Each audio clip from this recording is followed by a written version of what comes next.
ఢిల్లీలో సీఎం రేవంత్ రెడ్డి బిజీగా గడుపుతున్నారు. బాలీవుడ్ హీరో అజయ్ దేవ్గన్ తో సమావేశమయ్యారు. తెలంగాణలో అంతర్జాతీయ ఫిల్మ్ సిటీ ఏర్పాటుపై చర్చించారు. ఏఐ టెక్నాలజీతో విఎఫ్ఎక్స్ స్మార్ట్ స్టూడియోస్ ఏర్పాటు చేయాలని చర్చించారు. ఫిల్మ్ ఇన్స్టిట్యూట్ ఏర్పాటుకు ప్రతిపాదనలు అందించారు.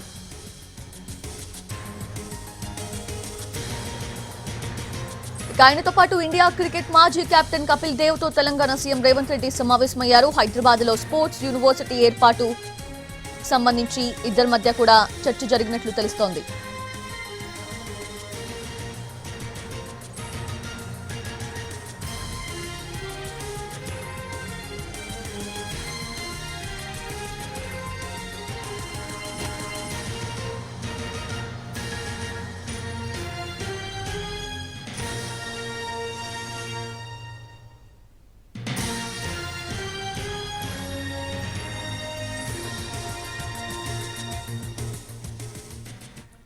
రైట్, అది ఢిల్లీ వెళ్లిన సీఎం రేవంత్ రెడ్డి సమావేశాలు నిర్వహిస్తూ ఉన్నారు. బాలీవుడ్ హీరో అజయ్ దేవ్గన్ తో సమావేశమయ్యారు. అలానే కపిల్ దేవ్ తో కూడా ఆయన సమావేశమైనట్లు తెలుస్తోంది. లేటెస్ట్ అప్డేట్స్ అందించేందుకు మా ప్రతినిధి రాజు లైవ్ సిద్ధంగా ఉన్నారు. రాజు, ఈ సమావేశాలతో ఆయన ఢిల్లీ టూర్ అయిపోయినట్టేనా లేదా ఇంకెవరినైనా కలిసే అవకాశం ఉందా? అండ్ వీళ్ళిద్దరితో సమావేశమైన దాన్ని బట్టి చూస్తే ఎటువంటి అంశాలు చర్చకొచ్చాయి?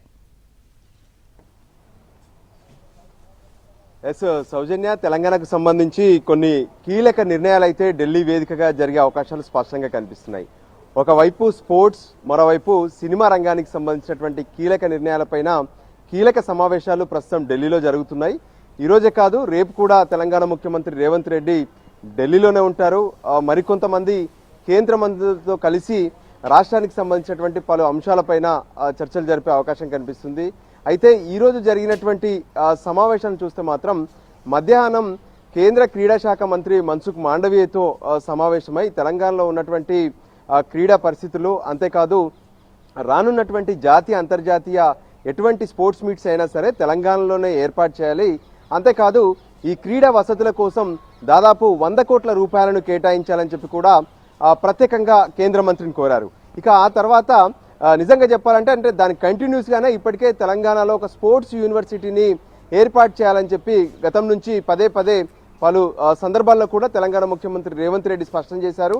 సో దానికి అనుగుణంగానే ఎటువంటి ఏర్పాట్లు ఉండాలి, స్పోర్ట్స్ యూనివర్సిటీ అంటే ఖచ్చితంగా ఒక దిగ్గజాలుగా ఉన్నటువంటి స్పోర్ట్స్ మెన్తో చర్చలు జరపాల్సి ఉంటుంది. సో దానికి అనుగుణంగానే ఏదైతే కపిల్ దేవ్, సో క్రికెట్ చరిత్రలోనే ఒక ప్రత్యేకమైనటువంటి గుర్తింపు ఉన్నటువంటి కపిల్ దేవ్తో ఒక కీలకమైనటువంటి చర్చలు జరిగాయి.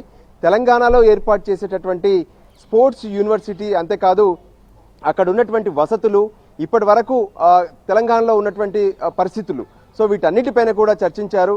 సో ఖచ్చితంగా ఒక మంచి అవుట్కమ్తో స్పోర్ట్స్ యూనివర్సిటీ వైపు కూడా అడుగులు వేస్తున్నటువంటి పరిస్థితి కనిపిస్తుంది. ఇక మరోపక్క బాలీవుడ్ హీరో ఏదైతే అజయ్ దేవ్గన్ కూడా తెలంగాణ ముఖ్యమంత్రి రేవంత్ రెడ్డిని కలిశారు. సో ఈ సందర్భంగా తెలంగాణలో ఒక ఇంటర్నేషనల్ ఫిలిం సిటీ ఏర్పాటు కోసం అజయ్ దేవగన్ మాట్లాడినట్టుగా తెలుస్తుంది. అంతేకాదు ఇప్పుడున్నటువంటి పరిస్థితుల్లో అంటే అధునాతన టెక్నాలజీ ఏ విధంగానైతే ఉందో, ఏఐ, దాంతోపాటు లేటెస్ట్ టెక్నాలజీతో ఉన్నటువంటి స్టూడియోలు కావచ్చు, రికార్డింగ్ స్టూడియోలు, వీటన్నిటిని ఎలా ఏర్పాటు చేయాల్సి ఉంటుంది, అంతేకాదు తెలంగాణలో కలిసి వచ్చేటటువంటి అంశాలపైన కూడా ప్రత్యేకంగా ముఖ్యమంత్రి రేవంత్ రెడ్డి అజయ్ దేవగన్కు వివరించినట్టుగా తెలుస్తుంది. ఎందుకంటే అక్కడ ఉన్నటువంటి ఈ ల్యాండ్ కావచ్చు, అంతేకాదు అక్కడ ఉన్నటువంటి ప్రత్యేకంగా ఏదైతే ఏర్పాట్లు చేసుకోవడానికి తెలంగాణ ప్రభుత్వం ఇస్తున్నటువంటి ఫెసిలిటీస్ కావచ్చు, వీటన్నిటిని కూడా వివరించినట్టుగా తెలుస్తుంది. సో మొత్తానికి ఢిల్లీ టూర్లో స్పోర్ట్స్ అండ్ ఫిలిం సిటీ పైన మాత్రం స్పెషల్గా ఫోకస్ పెట్టారు.